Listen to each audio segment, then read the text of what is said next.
कौन गैंगस्टर है जो कुछ मामलों में मुख्तार अंसारी से भी आगे है? वह कौन गैंगस्टर है जो कुछ मामलों में मुख्तार अंसारी से परे है? वह कौन गैंगस्टर है जो कुछ मामलों में मुख्तार अंसारी से भी ज्यादा क्रूर है? मैं उस गैंगस्टर के कारनामों की चर्चा करूं, उसके पहले उस गैंगस्टर की शिनाख्त करा दूं।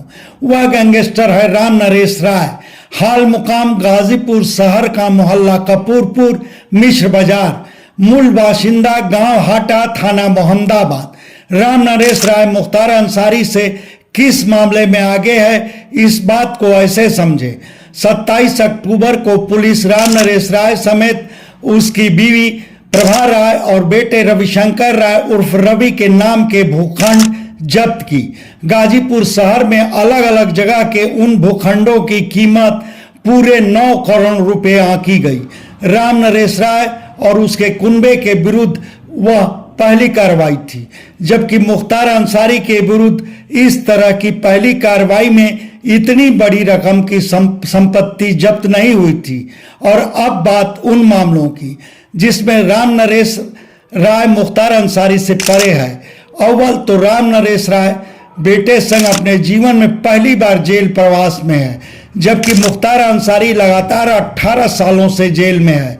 फिर राम नरेश राय पर बेटा समेत पहली बार गैंगस्टर का आरोप लगा है, जबकि मुख्तार अंसारी को हत्या समेत गैंगस्टर के कई मामलों में कोर्ट दोषी करार सजा तक सुना चुकी है।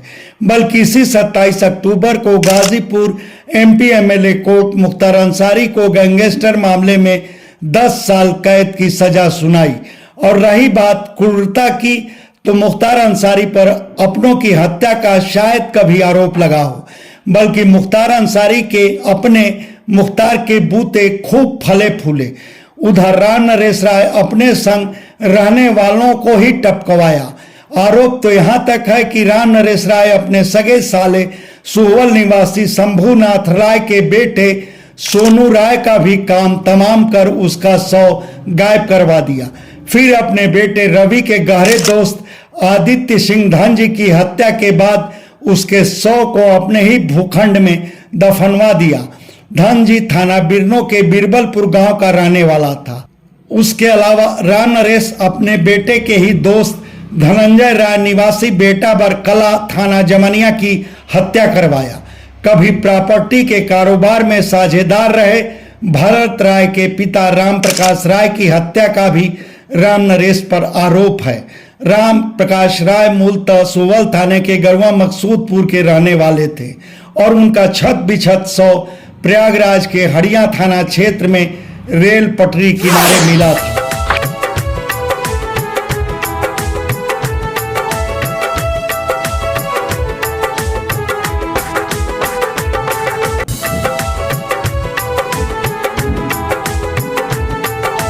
खैर, राम नरेश राय और मुख्तार अंसारी में कुछ मामलों में समानता भी कही जा सकती है।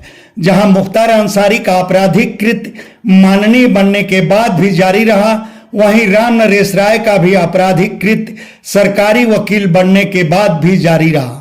फिर मुख्तार अंसारी पर जेल में रहकर भी अपने दुश्मनों को ठिकाने लगवाने के आरोप लगते रहे। इधर बेटे संग राम नरेश राय भी जेल में रहकर खुराफात करने से बाज नहीं आ रहा। धनजी हत्याकांड के गवाह संजीव साहू कल्लू पर हालिया हुए हमले में राम नरेश राय और उसका बेटा नामजद हुआ है।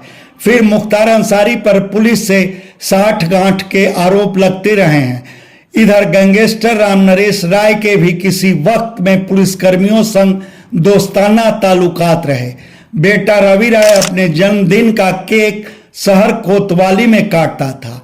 उस मौके पर शहर कोतवाल भी उसे बधाई देने के लिए मौजूद रहते थे। वैसे गैंगस्टर राम नरेश राय अपने बेटे संग जेल से बाहर आने को एकदम से छटपटा रहा है।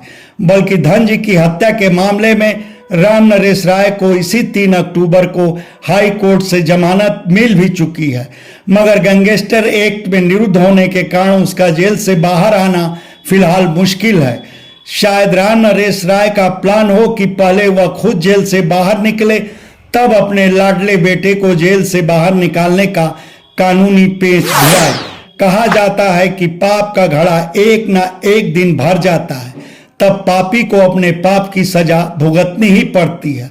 और वाकई राम नरेश राय के मौजूदा सूरत हाल पर माना जा सकता है कि उसे अपने किए की सजा मिलनी शुरू हो गई है।